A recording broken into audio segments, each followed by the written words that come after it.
My family wanted to go out for Hakka tonight, but I was not about the Black Friday traffic, so I decided to make Hakka at home. Watch me as I cook chicken Hakka noodles. To start up, I got some chicken breast, sliced it, and I marinated it for about half an hour or overnight, and I set it aside.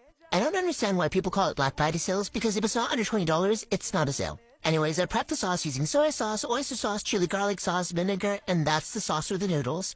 In a hot pan, I got vegetable oil, and I fried up the chicken until it was nice and cooked, and then I set it aside. If my family doesn't like this meal, I swear I'm putting myself up for adoption.